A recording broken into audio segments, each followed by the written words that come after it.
Assalamualaikum warahmatullahi wabarakatuh. Alhamdulillah, alhamdulillahilladzi an'amana bi ni'matil imani wal islam wa fataha lana abwabal ikrami wal ihsan. Nahmaduhu subhanahu wa ta'ala wa nashkuruh. Wassalatu wassalamu ala ashrafil anbiya'i wal mursalin wa ala alihi wa ashabihi wa man tabi'ahu bi ihsanin ila yaumiddin. Asyhadu an la ilaha illallah wa asyhadu anna Muhammadan abduhu wa rasuluhu la nabiyya ba'dah. Bapak Ibu yang dirahmati Allah, marilah pada kesempatan kali ini kita senantiasa memanjatkan rasa syukur kita kehadirat Allah Subhanahu wa Ta'ala, karena pada pagi hari ini Allah masih memberikan kita banyak kenikmatan dan kesempatan sehingga Allah memampukan kita untuk menghadiri kajian pada pagi hari ini tanpa ada halangan suatu apapun. Alhamdulillah. Salawat serta salam tetap terlimpahkan kepada junjungan Nabi besar Muhammad sallallahu alaihi wasallam, Nabi akhir zaman, Nabi yang diutus untuk kita taati dan kita tauladani bersama. Rabbi shrah li sadri wa yassir li amri wahlul 'uqdatam min lisani yafqahu qawli. Usikum wa iyaya bitaqwallah, faqad fazal muttaqun, faqad faza man ittaqa. Bapak Ibu yang dirahmati Allah,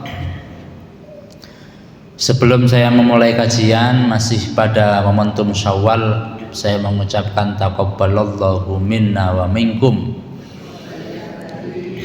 Semoga Allah senantiasa menerima seluruh amal ibadah kita di bulan suci Ramadan. Ini sawalannya udah selesai apa belum? Dan tadi malam itu sepertinya banyak RT atau RW itu mengadakan halal lebih halal. Di Gresik saya tidak tahu kalau di sini. Jadi di jalanan perumahan itu banyak yang ditutup karena ya Sabtu Ahad besok sampun masuk bulan Dzulqa'dah. Bapak Ibu yang dirahmati Allah, kita akan membahas pada pagi hari ini konsep rizki di dalam Al-Quran. Ada tujuan daripada materi ini supaya kita itu lebih bersyukur kepada Allah terhadap rizki yang diberikan kepada kita. Maka dalam Al-Quran itu ada 5 macam rizki yang akan kita bahas pada pagi hari ini. Yang pertama adalah rizki yang diantar. Rizki yang diantar ini jenengan mboten perlu mergawe, wis mangan turu gitu ya. Itu insya Allah rizkinya ada yang mengantar. Nah, ini contohnya rizki yang diantar, dapat air minum. Nah, jenengan nanti ada konsumsinya toh. Itu rizki yang diantar. Yang kedua, rizki yang ditakar. Kalau kata orang Jawa itu ada namanya ana wong sing balungane sugih, ana wong sing balungane kiri. Jenengan termasuk pundi? Kiri. Insyaallah sugih kabeh lah ya. Yang ketiga, rizki yang dikejar. Nah, rizki yang dikejar ini jenengan tidak akan bisa mendapatkan rizki yang dikejar kalau tidak mergawe, kalau tidak bekerja. Zaman dulu itu ya, anak-anak muda, maksudnya itu ya sudah selesai sekolah begitu, sama orang tuanya, wis pokoknya isuk metuwa sore balio, nah gitu ya. Supaya apa? Supaya ketok tonggo iku berarti wis kerja. Jadi dulu kerja itu harus keluar rumah. Mbok nak njaba mbok ngopi tanan wis pokoke ketok metu seragam rapi, oh berarti wis gak nganggur. Tapi kalau sekarang bekerja itu tidak harus keluar rumah. Ibu-ibu ini jadi affiliate TikTok. Nah, siapa yang jadi affiliate TikTok? Jualan di TikTok, live di Shopee itu dapat cuan. Jadi mager di rumah, klik-klik, foto-foto. Jadi biasanya itu datang ke temannya yang punya toko, difotoi kabeh barangnya didol. Padahal bukan barangnya dia. Nah, nanti ini ada yang laku, dia ke temannya untuk beli. Nah, itu sekarang begitu, tidak butuh modal, tidak harus sewa ruko, cukup buka Shopee. Yang keempat adalah rizki yang ditawarkan. Jadi Allah menawarkan beberapa macam rizki di luar bekerja. Jadi kalau jenengan mengandalkan bekerja saja, tapi tidak kemudian melakukan apa yang ditawarkan oleh Allah, maka rizkinya itu terbatas. Dan yang terakhir, rizki yang tak disangka-sangka. Bapak Ibu yang dirahmati Allah, yang pertama adalah rizki yang diantar. Seringkali kita berpikir bahwa rizki Allah datang ke kita lewat bekerja, padahal tidak selalu rizki itu datang melalui bekerja. Tidak selalu rizki itu datang melalui bekerja. Barang siapa yang menganggap rizki itu datang hanya dari bekerja, berarti dia telah menyempitkan jalannya rizki. Nah, bekerja itu adalah salah satu, bukan satu-satunya, salah satu jalan menjemput rizki. Nah, ini adalah ayat Al-Quran yang menjelaskan bahwa rizki itu diantar. Dalam surah Hud ayat yang ke-6, Allah Subhanahu wa taala berfirman, "Wa ma min dabbatin fil ardi illa 'alallahi rizquha." Dan tidak satupun hewan yang bergerak di atas bumi ini melainkan sudah dijamin oleh Allah rizkinya. Wa ya'lamu mustaqarraha wa mustauda'aha. Allah mengetahui tempat kediamannya dan tempat penyimpanannya. Kullun fi kitabim mubin, semuanya sudah tertulis dalam kitab yang nyata. Contohnya apa Ustaz? Rizki yang diantar orang yang sakit di rumah sakit. Nah, itu kan tidak bisa bekerja, dia bed rest. Tetapi makanannya diantar sama suster. Walaupun makanan di rumah sakit itu enak apa mboten? Sajane kenapa makanan di rumah sakit tidak enak itu karena kita sedang sakit atau karena memang makanannya yang enggak enak? Kan orang lagi sakit itu kalau lisannya itu ya, mangan enak pun terasa enggak enak, kan begitu. Aslinya enak tapi karena kita sedang sakit terasa tidak enak. Wong sehat itu apa meneh wong luwe makanan sembarang kali wis kerasa enak. Itu kan orang sakit Ustaz. Anak bayi di perut ibunya itu 9 bulan itu tidak bekerja. Tapi anak bayi itu bisa tetap makan. Jadi ibunya yang makan, kemudian masuk ke perut, masuk ke mana itu? Pusar ya. Itu kan bayi Ustaz. Burung gagak. Burung gagak itu punya sarang. Sarangnya di atas pohon, pohonnya di atas bukit. Nah, ini ibu-ibu sing ngomong tak sawang lah, kira-kira sing ngomong. Burung gagak itu punya sarang, sarangnya di atas pohon, pohonnya di atas bukit. Kemudian burung gagak itu bertelur. Telurnya menetas. Konon kalau telur burung gagak habis menetas, itu baunya tidak enak. Sehingga induk daripada gagak itu tidak mau ngasih makanan kepada anaknya yang baru lahir. Bayangkan anak gagak yang baru lahir, kan telur itu kan ada kayak lendir-lendirnya gitu ya. Di atas bukit nggak bisa makan, ditinggal sama induknya. Makannya bagaimana? Nggak bisa terbang, nggak bisa jalan, Nah, qadarullah dengan bau busuk yang ada di dalam dirinya, kena telur-telur tadi, Allah mendatangkan serangga, Allah mendatangkan ulat. Dalam wong jenenge manuk lagi lapar ya dicucui. Nah, Allah mengantarkan rizki ke atas. Contoh yang lain, cicak. Cicak itu tidak bisa terbang tapi makanannya selalu terbang. Lagunya bagaimana? Cicak-cicak di dinding diam-diam merayap. Datang seekor nyamuk loh. Nyamuknya itu loh datang. Coba nek nyamuknya gak datang, kejar-kejaran, apa ya bisa makan cicak itu? Tapi datang, berarti Allah mendatangkan enak-enak santai-santai, tiba-tiba ada nyamuk di depan. Ya sudah. Konon ya begini ya. Dalam hadis itu ada bahwa Allah menurunkan curah hujan itu sesuai dengan jumlah pohon dan hewan yang ada di daerah situ. Semakin banyak pohon dan hewan di daerah situ, curah hujannya semakin tinggi. Karena apa? Allah punya kewajiban untuk memberikan rizki kepada makhluknya.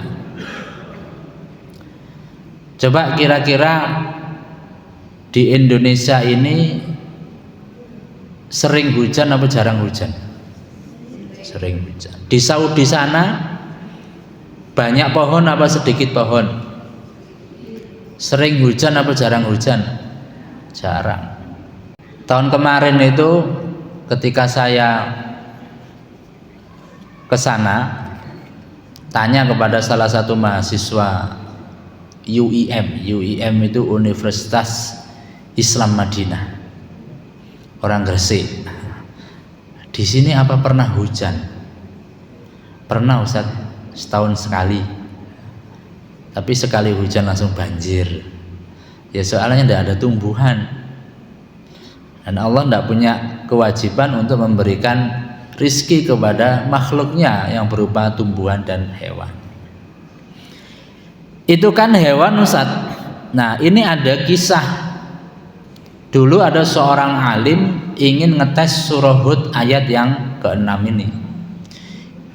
Kira-kira benar tidak Allah mengantarkan rizki kepada saya? Sehingga dia mencoba menyendiri di dalam goa, yang goanya itu ada di tengah hutan. Jadi dia sengaja tidak membawa makanan, kemudian masuk ke dalam goanya di dalam hutan. Kira-kira ada nggak orang yang masuk ke hutan mengantarkan rizki kepada saya? Alhamdulillah hari pertama tidak ada orang. Wah, mulailah dia kelaparan. Jenengan sehari gak makan, wis mulai lapar. Hari kedua hujan lebat. Wah, hari pertama gak hujan aja gak ada yang kesini, apalagi hujan. Coba jenengan ketika hujan lebat, pilih di dalam rumah apa keluar rumah? Di dalam rumah. Ini berarti gak ada orang hari ini kesini. Qadarullah kok ada kafilah dagang yang lagi lewat kemudian hujan, akhirnya mencari tempat berteduh. Kebetulan dia lihat gua, wah saya masuk di situ. Kelompok kafilah dagang ini bertemu dengan alim tadi yang kelihatannya sudah pucat karena 2 hari tidak makan.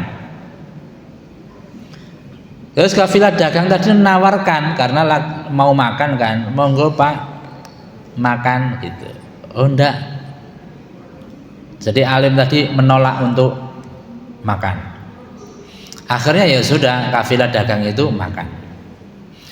Ketika kafilah dagang itu makan sambil rasan-rasan, koyokane wong iku kok durung mangan ya. Nah, gitu ya. Bibirnya itu kayak pucat.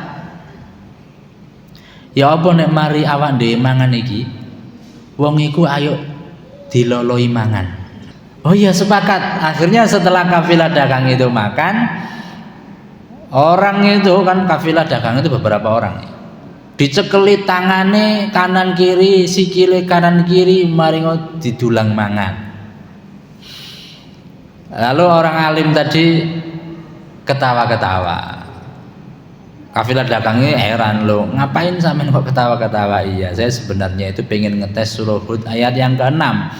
Kira-kira Allah benar nggak mengantarkan rizki sampai ke mulut saya? Dan ternyata benar. Aku sampai di seselimangan dicekel kanan kiri. Ini adalah rizki yang diantar. Bapak Ibu yang dirahmati Allah, kemudian rizki yang ditakar. Allah Subhanahu wa taala berfirman dalam Al-Qur'an, wallahu faddala ba'dakum 'ala ba'din fir rizqi. Allah melebihkan kamu atas sebagian dari yang lain dalam hal rizki. Faman ladzi fuddilu bi raddi rizqihim 'ala ma malakat aymanuhum fahum fihi sawa afa bi ni'matillahi yajhadun. Nah, ini menunjukkan bahwa sebagian daripada kita, engkau kalau disurvei gitu berapa penghasilannya, ya ada yang 5 juta, ada yang 10 juta. Kira-kira jenengan bisa nggak melihat gaji seseorang itu dari wajahnya? Saya itu punya teman wajahnya itu ndeso tapi sugih. Ya digojloki kanca-kanca iki wajah desa rezeki kuto. Wajah itu sing desa tapi rezekine kuto. Kalau kebetulan saya ngajar pasca sarjana, ngajar S2. Itu di Umsura itu ada prodi magister hukum ekonomi syariah.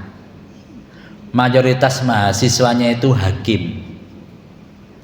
Ketika ngisi formulir wisuda itu kan ada penghasilan, ya. Ternyata hakim itu bayarannya 15 sampai 20 juta. Saya mau coba iki dosennya gajinya kalah gede memang mahasiswa. Mahasiswa bayarnya 20 juta, 20 juta, apalagi yang ketua pengadilan, ya. Ya. Jadi Allah sudah menakar rizkinya masing-masing. Nah, rizki itu ibaratnya seperti sepatu. Ya, misalkan di sini ada ibu-ibu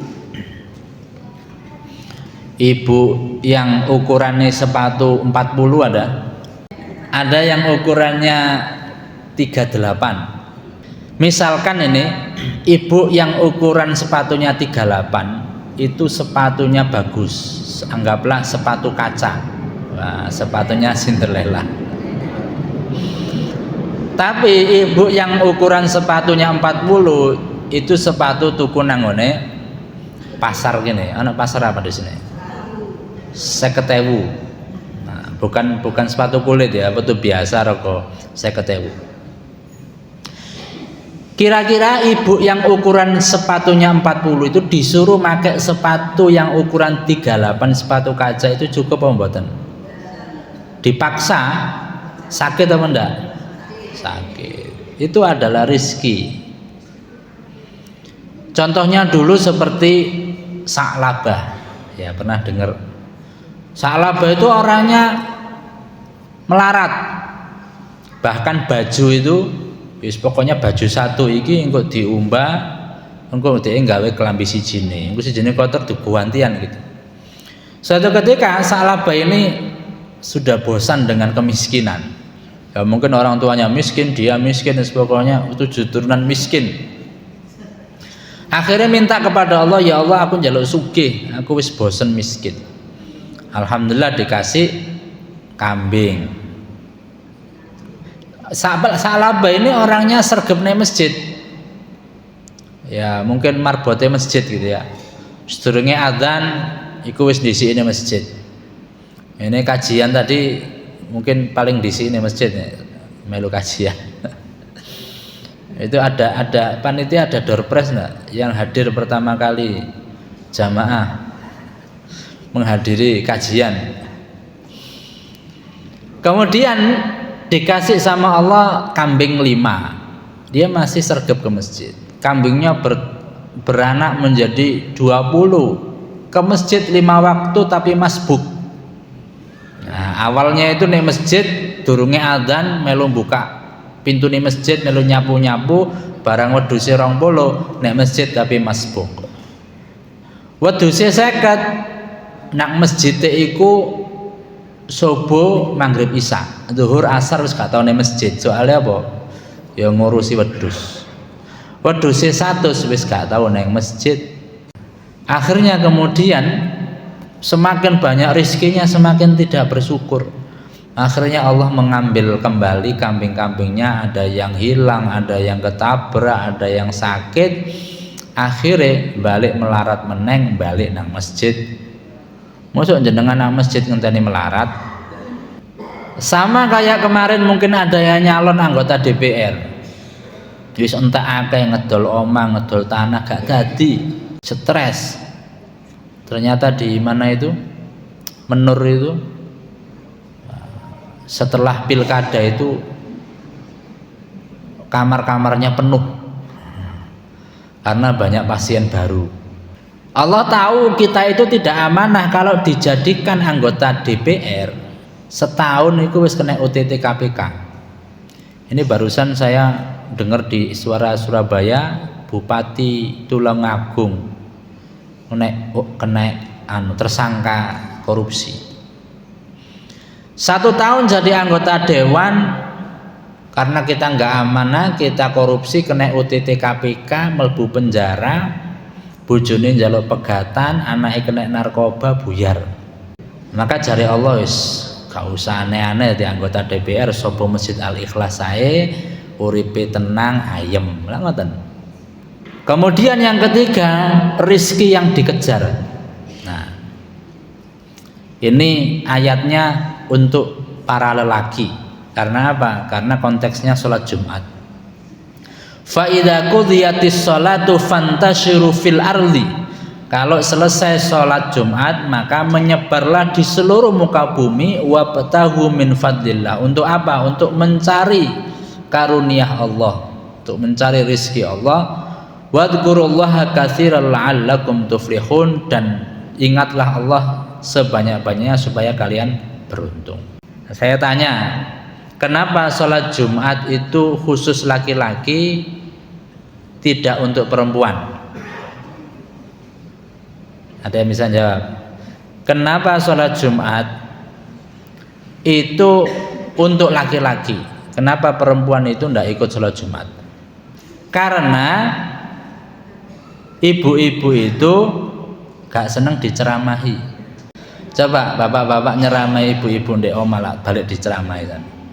Dengan ngomong 5 kata, ibu-ibu ngomong bekerja itu ibadah, rizki itu jatah. Jadi kalau kita bekerja siang dan malam, kalau rizkinya emang segitu ya sudah. Maka ada pepatah mengatakan usaha tidak akan mengkhianati hasil. Tapi kenapa ada orang yang bekerja dari jam 6 pagi sampai jam 6 malam tapi rezekinya ya segitu-gitu saja. Tapi ada orang yang bekerja hitungan jam, rezekinya melimpah. Maka sudah ada jatahnya masing-masing. Berarti ya itu jatah rezekinya segitu, sisanya akan dinilai sebagai. Nah, kenapa ada orang non muslim itu rizkinya justru banyak, sedangkan ada orang muslim rajin ibadah rizkinya sedikit? Maka rizki nomor 1 sampai 3 tadi, rizki yang diantar, rizki yang ditakar, dan rizki yang dikejar itu tidak ada hubungannya dengan ibadah. Artinya apa? Orang non muslim pun kalau dia mau bekerja keras ya dia bisa kaya. Maka kan ada semboyan manjada wajada, kalau bekerja keras akan dapat hasilnya. Anak-anak Tionghoa itu kalau kecil diajarin jaga toko. Artinya apa? Kalau mau kaya ya harus bekerja keras, berdagang. Kalau anak-anaknya orang Jawa ketika kecil disuruh ngapain? Sekarang kalau orang Cina itu kan begitu ya, dagang. Sekarang itu ada orang Cina Jawa, di mana-mana itu dagang. Orang mana itu? Orang Madura.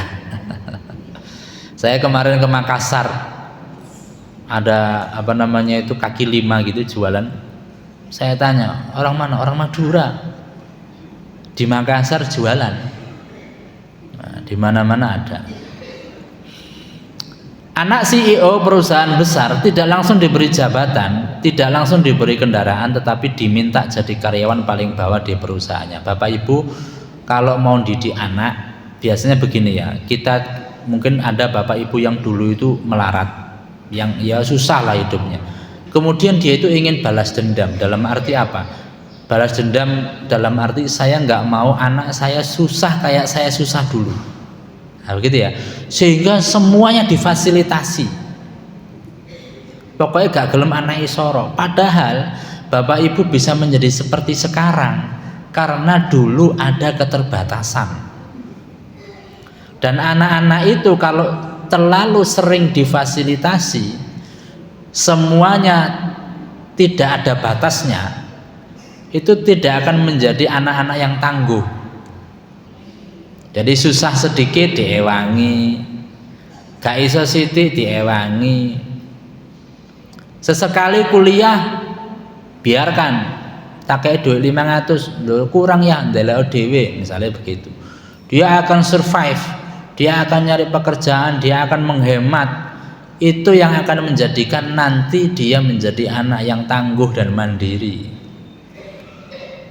Begitu juga anak-anak kecil misalkan lagi utek-utek, gak iso sithik nangis, wong tuane langsung turun tangan. Gak iso titik, wong tuane langsung turun tangan.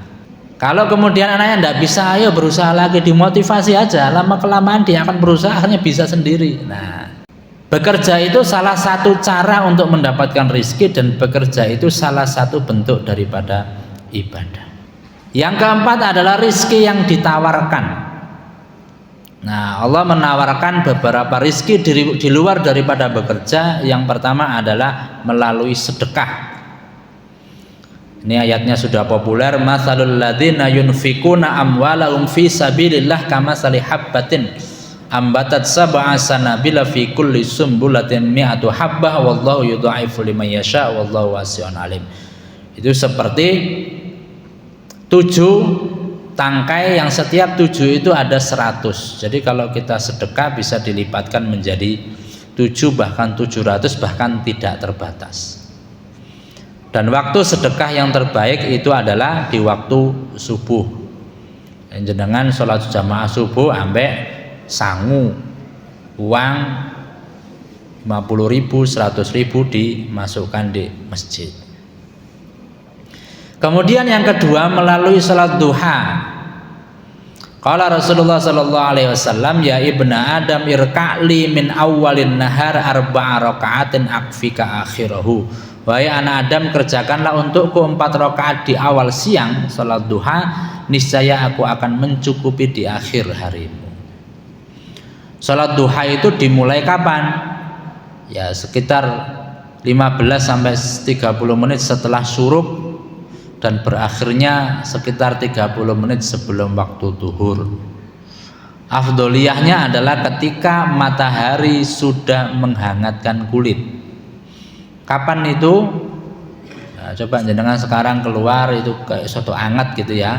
Ya mungkin jam 8, 9, jam 10 begitu waktu afdoliyahnya kita sholat duha. Jadi pagi subuh, sedekah subuh, jam 9, jam 10 sholat duha. Yang ketiga, Allah memberikan rizki melalui jalur istighfar. Faqultu astaghfiru rabbakum innahu kana ghaffara yursilis samaa 'alaikum midrara wa yumdidkum bi amwalin wa banin. Kenapa sih manusia itu susah mendapatkan rizki? Karena terlalu banyak dosa. Nabi Adam dulu hidupnya enak di surga, tapi karena sebuah dosa akhirnya dia diturunkan ke dunia, hidupnya menjadi susah. Godaannya iblis apa? Adam, kamu kan hidup di surga enak, tapi sayang kamu tidak abadi di surga. Nah terus bagaimana biar saya abadi? Itu ada buah keabadian namanya. Khuldun itu kan abadi. Buah khuldi itu buah yang kalau kita makan itu menjadi abadi. Padahal hidup di surga itu ya hidupnya abadi. Akhirnya dimakan, diturunkanlah ke dunia. Hawa itu diturunkan ke dunia di mana? Di Jeddah. Makanya jaddah itu berasal dari kata jaddah. Jaddah itu nenek. Nabi Adam diturunkan di mana? Ini banyak versi, ada yang mengatakan di Sri Lanka. Ketemunya di mana Nabi Adam dan Hawa? Di Jabal Rahmah, tempatnya wukuf. Ada tiang begitu. Di situ tuh banyak orang nuliskan nama. Kalau jenengan ke sana lihat, Sopo Joko Love City. Ya. Saya tidak tahu supaya apa. Mungkin supaya kayak Nabi Adam gitu ya, erat. Itu kalau di barat itu ada kayak jembatan yang dikasih gembok. Nah, gemboknya itu ditulisi, digembokkan di situ. Ya itu tidak ada ajarannya dalam Islam ya orang-orang itu kan begitu. Seandainya kenapa kiswahnya Ka'bah itu cingkrang cekak, seandainya kiswahnya Ka'bah itu sodok landung diguntingi ambek wong Indonesia diguntingi didadekno jimat grupil-grupil dicingkrangno. Nah, Sri Lanka ke Jabal Rahmah dengan Jeddah ke Jabal Rahmah itu lebih dekat mana? Jeddah ke Jabal Rahmah. Lebih jauh Sri Lanka ke Jabal Rahmah. Artinya apa? Wong lanang iku kudu marani wong wedok. Iya ta. Paling Hawa lah muter-muter kono ae to. Diparani ambek Nabi Adam. Ketika di Jabal Rahmah kemudian Arafah. Arafah itu tahu. Oh, iku koyane bojoku biyen. Ya kan di dunia cuma 2 orang. Oh itu kayak suamiku dulu, ketemulah di situ. Maka kemudian aktivitas orang ibadah haji di Jabal Rahmah atau tempat Jabal Rahmah itu disebut dengan Arafah. Wukuf di Arafah. Rasulullah itu wukuf di kaki bukit Jabal Rahmah. Insya Allah Indonesia ini mulai berangkat tanggal 22 April. Ya kalau Gresik itu gelombang pertama ya tanggal 2 sampai tanggal 3 Mei. Kemudian Nabi Adam bertaubat di situ. Apa doanya Nabi Adam? Rabbana dzalamna anfusana wa illam taghfir lana wa tarhamna lanakunanna minal khasirin. Makanya yang dilakukan jamaah haji di Arafah itu adalah memperbanyak istighfar. Sayyidul istighfar. Allahumma anta rabbi la ilaha illa anta khalaqtani wa ana abduka wa ana ala ahdika wa wa'dika mastata'tu a'udzu bika min syarri ma sana'tu abu'u laka bi ni'matika alayya wa abu'u bi dzanbi faghfirli fa innahu la yaghfiru dzunuba illa anta. Maka itu yang kemudian menjadi pertanyaan, Ustadz, iblis itu juga diturunkan dari surga, Nabi Adam itu juga diturunkan dari surga, tapi kenapa Nabi Adam diangkat sebagai khalifah sedangkan iblis dilaknat oleh Allah? Karena Nabi Adam setelah berbuat dosa bertaubat kepada Allah, sedangkan iblis setelah berbuat dosa tidak mau bertaubat kepada Allah, maka dilaknat sama Allah. Yang selanjutnya Allah menawarkan rizki melalui silaturahim. Ya, man habba yubsatu lahu fi rizqihi wa yunsa'alahu fi atharihi falyasil rahimahu. Barang siapa yang ingin memperbanyak rizki dan memperpanjang usia, hendaklah menjalin silaturahim. Ustadz, kalau memperbanyak rizki silaturahim itu masih make sense. Maksudnya masih make sense itu masih masuk lah di akal. Misalkan ibu-ibu ini lagi jualan, lagi ketemu begini, aku nggawe dimsum, awakmu arep tak dol 20.000. Nah, akhirnya ana sing tuku, ya wis aku tak tuku. Oleh tambahan rezeki. Networking. Tapi bagaimana kok bisa silaturahim itu memperpanjang usia? Nah, manusia itu kan makhluk sosial. Manusia itu harus bertemu dengan teman dan saudaranya. Kalau dia tidak bertemu, manusia itu bisa depresi. Maka ketika lawannya depresi, ya bahagia. Ketika orang ketemu koncone, berarti secara fitrah ya kita seneng loh ketemu koncone, cerita, curhat. Yang penting ojo ghibah ya. Ya, curhat itu kata orang Mahat itu jujuran mirhat. Curhat akhirnya seneng plong. Nah, karena seneng bahagia, hormon dopaminnya keluar, akhirnya orang yang bahagia itu cenderung panjang usianya. Makanya kemudian silaturahim itu memperpanjang usia. Yang selanjutnya Allah memperbanyak rizki melalui menikah. Dalam Al-Quran dijelaskan wankihul ayyama minkum wassolihina min ibadikum wa imaikum iyakunu fuqara ayughnihumullahu min fadlih. Kalau orang yang baru menikah itu dalam keadaan fakir, Allah akan mencukupkannya. Nah, mana yang belum menikah masih muda-muda ini? Pilih mapan dulu baru nikah atau nikah kemudian mapan. Saya ini aslinya Bungah itu daerah Gresik Bungah sana. Itu banyak yang nikahnya itu di usia yang tidak muda. Dari 30, 35, 40 gitu.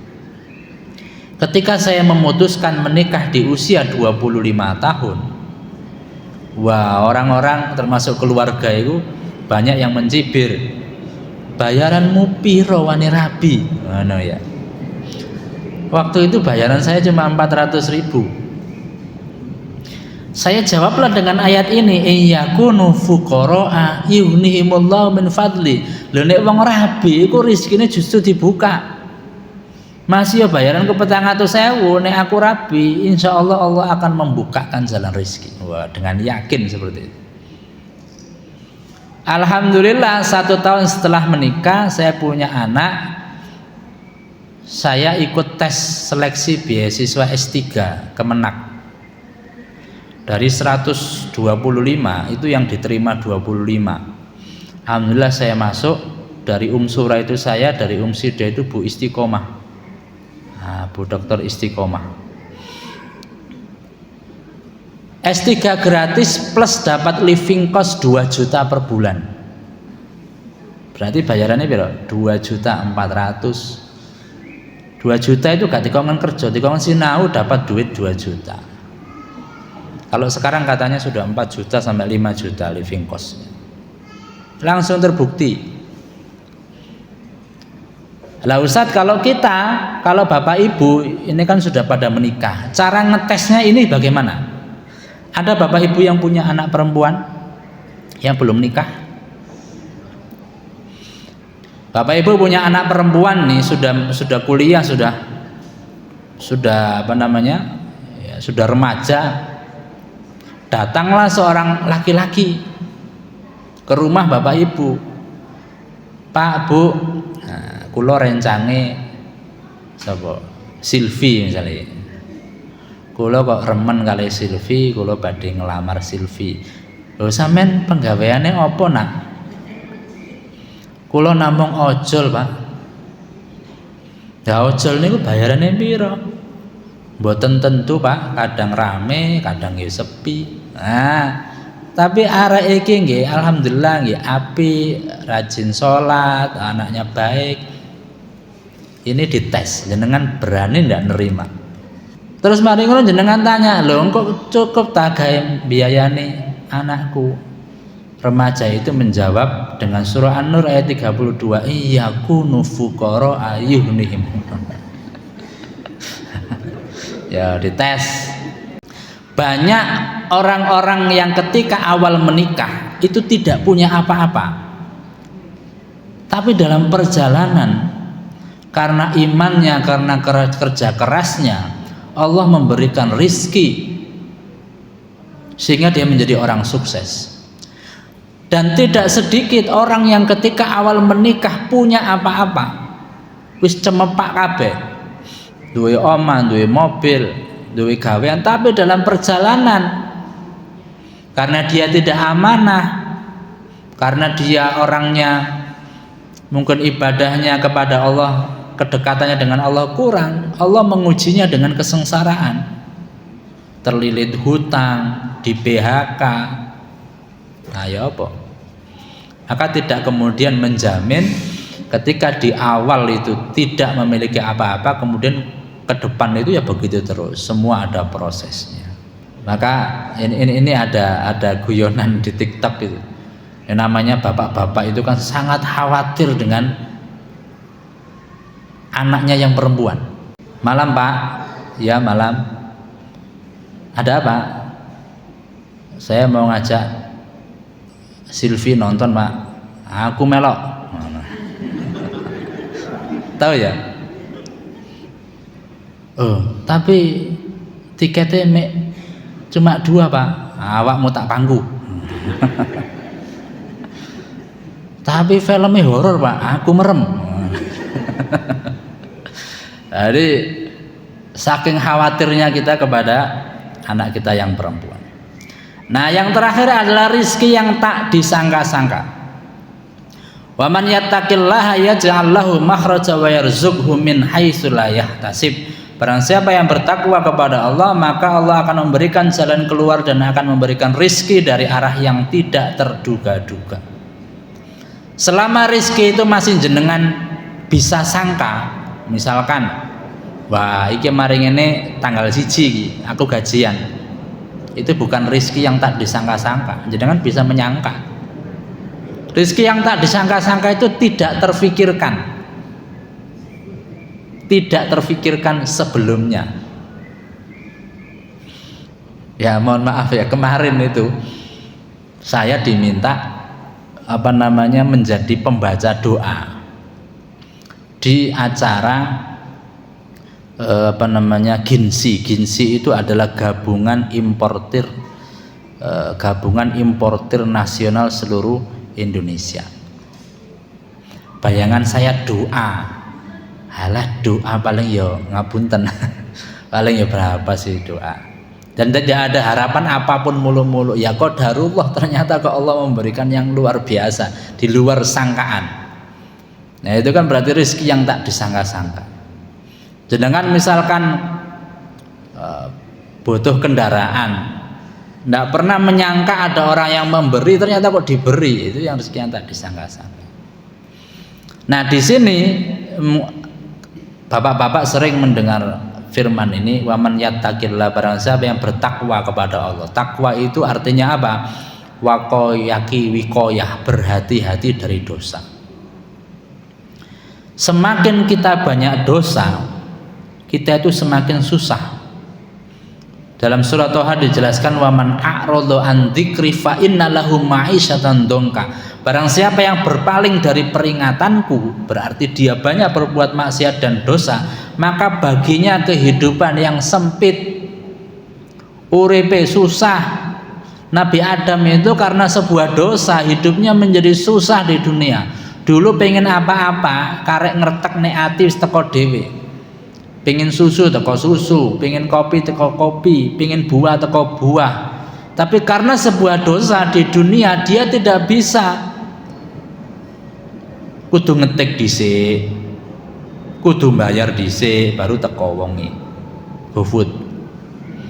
Nah, Nabi Adam itu kalau mau makan harus naik pohon dulu memetik.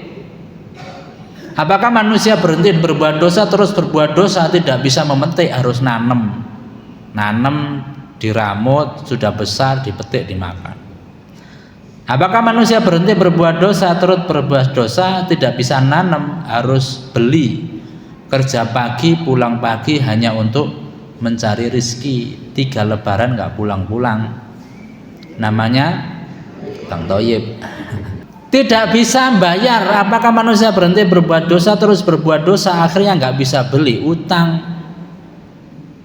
Sekarang itu utang itu sangat mudah dipinjol.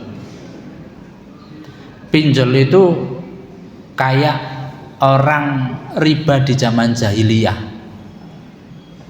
Jadi bunganya itu berlipat-lipat.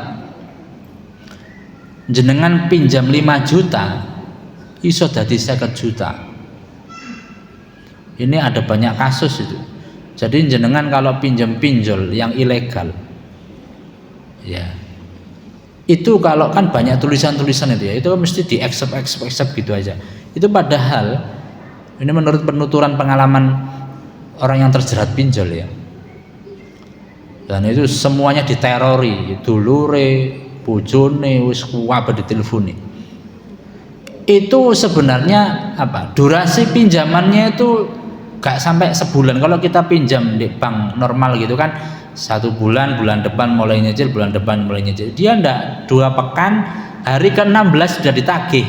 Dan kalau nggak bayar bunganya itu harian. Jadi telat 3 hari itu sudah kelihatan. Apakah manusia berhenti berbuat dosa terus berbuat dosa, ndak bisa utang, gali lubang tutup lubang, akhirnya pinjam sana untuk nyaur utang sebelah sini. Hidupnya semakin susah. Maka sering-seringlah minta ampun kepada Allah. Allah itu membuka pintu ampunan setiap hari. Ya Allah, urip kula kok susah, anak kula kok banyak masalah. Siapa tahu karena dosa yang sering kita perbuat dahulu, kita belum minta ampun kepada Allah, kita minta ampun kepada Allah, kemudian Allah insya Allah akan mengampuni dosa-dosa kita. Bapak Ibu yang dirahmati Allah, yang terakhir adalah ini. Harta benda itu adalah rizki yang paling rendah Bapak Ibu. Jadi jenengan jangan usah khawatir dan sedih. Ustadz, saya itu orangnya ndak punya rumah ngontrak, penghasilan hari ini selesai hari ini, habis hari ini. Jangan khawatir karena apa? Harta benda itu rizki yang paling rendah. Rizki yang paling tinggi itu apa? Iman dan takwa. Jenengan digerakkan oleh Allah datang ke pengajian ini, artinya apa? Iman dan takwa jenengan itu sedang naik. Iso jamaah 5 waktu itu artinya imannya sedang naik. Itu rizki yang paling tinggi. Yang kedua ilmu dan hidayah. Sekarang ini kita lagi belajar ilmu. Rizki, konsep rizki di dalam Al-Quran, nah itu rizki dapat ilmu. Ketentraman jiwa, hatinya tenang. Alhamdulillah Ustadz sudah purna, anak wis mari kabeh, wis dadi kabeh, wis duwe omah dhewe-dhewe, ya. Tentrem napa mboten? Tenang. Coba wis purna, mari ngono sing duwe tanggungan anak siji, dikongkon rabi gak rabi-rabi. Didelekno ya gono sing cocok, wong tua kepikiran. Alhamdulillah sudah nikah semua, wis duwe gawean mapan kabeh, wis duwe omah kabeh lho. Iku rezeki Bapak Ibu. Selanjutnya keluarga sakinah dan anak soleh itu juga rezeki. Punya istri yang soleha, punya anak yang nurut gitu ya, membahagiakan kedua orang tua. Orang tua itu sangat senang sekali kalau setiap bulan anaknya itu mengunjungi, apalagi dikasih. Orang tua itu enggak melihat nominal. Saya dulu itu berpikiran bahwa ketika saya masih belum mampu, kemudian ngasih kepada orang tua itu kayak nguyai segoro, pikirannya gitu ya. Lah orang tua jauh lebih mampu daripada kita yang masih merintis, tapi tidak mikir gitu, wis pokoknya berusaha membahagiakan kedua orang tua, disambangi dikai duit saanane. Wong tua itu sewenenge gak karuan. Jenengan nek dikai duit anak sampean seneng mboten? Seweneng. Sekarang itu Bapak Ibu, Jawa Timur itu tingkat perceraian tertinggi ketiga di Indonesia. Bayangkan 1 tahun itu Gresik, Surabaya itu ada berapa angka perceraian. Jadi angka pernikahan menurun, angka perceraian naik. Sekarang itu begitu. Kenapa angka pernikahan menurun? Anak-anak Gen Z itu tadi sudah mulai hitung-hitungan. Aku kudu mapan sih sedurunge rabi. Ini gak mapan-mapan ya, gak rapi-rapi. Itu yang pertama. Yang kedua, mohon maaf, karena ada pergaulan bebas, akhirnya kemudian dia sudah merasakan apa yang ia rasakan kalau mau nikah. Walais paling ngono wae wis engko ae. Akhirnya angka pernikahan menurun. Angka perceraian meningkat karena apa? Karena tidak ada edukasi pranikah. Anak yang jenengan toko SMP, SMA murni dari umum, tidak ada bekal agama, mari ngono rabi, tidak tahu hak dan kewajiban suami istri, perselisihan sedikit aja jadi besar, maka usia pernikahannya seusia jagung. Tidak dekat dengan Allah. Banyak artis itu nikah itu ya kayak bukan sakralitas lagi ya. Jadi pengalaman bapak ibu yang menikahnya sudah puluhan tahun ini, makanya perlu digerakkan anak-anak itu sebelum nikah itu. Ini ono di sini ada apa, masjid kalau buka bimbingan konsultasi keluarga sakinah kan ya, sebelum menikah konsinause saulan. Nah begitu, karena butuh ilmu untuk bisa membina rumah tangga. Punya teman yang soleh itu ya rizki jenengan. Nah, punya teman yang bisa diajak ngaji itu ya rizki. Punya kesehatan dan waktu luang. Nah ini di usia 60-70 tahun alhamdulillah saya bisa melaku jejeg di masjid, melaku gak ada tongkat, gak ada kursi roda. Ibu saya usia 75 itu sudah pakai kursi roda. Ya, jadi kalau jalan agak susah. Nah, jenengan yang mungkin sudah ada yang usia 70 tuh alhamdulillah dengkulnya enak. Biasanya problemnya yang usia senja itu kan dengkul. Ya, kenapa? Ya karena ketika usia muda kayak saya gini ini gak diajak melaku. Lah kan biasanya Ahad pagi ada jalan kaki atau Sabtu pagi, ya itu dibiasakan. Nah tahun kemarin ketika mau haji itu jalan kaki, bermari haji malas meneh jalan kaki. Biasanya orang kalau haji itu kan jalan kakinya panjang. Kemarin waktu saya ngisi manasik haji itu saya pernah ngitung itu di aplikasi itu kan, ketika Armusna itu jalan kaki itu sampai 28 kilo ya, karena malamnya itu jalan dari Musdalifah ke Mina, habis itu mana Aqobah. Nah, itu kan luar biasa jauhnya. Dan yang terakhir adalah harta benda. Ini adalah rizki yang paling rendah. Maka pun usah sedih, pun usah khawatir jika kemudian rezeki kata sedikit tapi alhamdulillah tasih sehat, alhamdulillah sergap na masjid, alhamdulillah anak tepak kabeh ditoto sama Allah, keluarga sakinah, teman yang soleh, itu lebih dari segalanya. Mungkin kalau dinominalkan 1 miliar itu lebih. Maka pada kesempatan kali ini marilah kita memperluas pandangan kita tentang rizki, supaya rasa syukur kita kepada Allah itu semakin tinggi, dan rasa syukur itu menjadi kunci kebahagiaan dan kunci dibukakannya rizki yang lain kepada kita.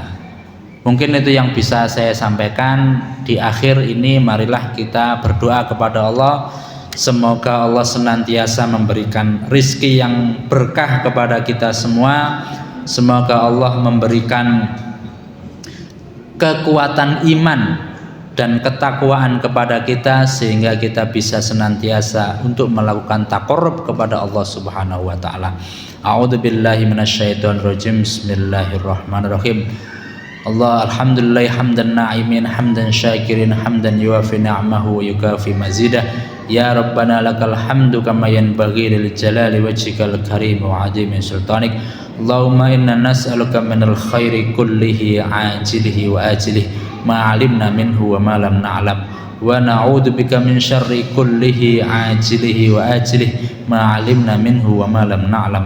Allahumma inna nas'aluka min khairi ma sa'alaka 'abduka wa nabiyyuka wa na'udzubika min syarri ma 'adza bihi 'abduka wa nabiyyuka. Allahumma inna nas'aluka al-jannah wa ma qarraba ilaiha min qaulin aw 'amalin wa na'udzubika minan nar wa ma qarraba ilaiha min qaulin aw 'amalin wa nas'aluka an taj'ala kulla qada'in qadaitahu lana khairan. Rabbana la tada' lana dhanban illa ghafartah wa la hamman illa farajtah wa la maridan illa syafaita wa la hajatan min hawaijid dunya illa qadaitaha ya rabbal alamin. Allahumma khtimna min hadhihi dunya bi husnil khatimah. Allahumma khtimna min hadhihi dunya bi husnil khatimah wa la takhtim minha illa bi husnil khatimah. Rabbana atina fid dunya hasanah wa fil akhirati hasanah wa qina adzabannar. Subhana rabbika rabbil izzati amma yasifun wa salamun alal mursalin walhamdulillahi rabbil alamin. Subhanakallahumma wa bihamdika asyhadu an la ilaha illa anta astaghfiruka wa atubu ilaik. Abillahi taufiq wal hidayah. Wassalamualaikum warahmatullahi wabarakatuh.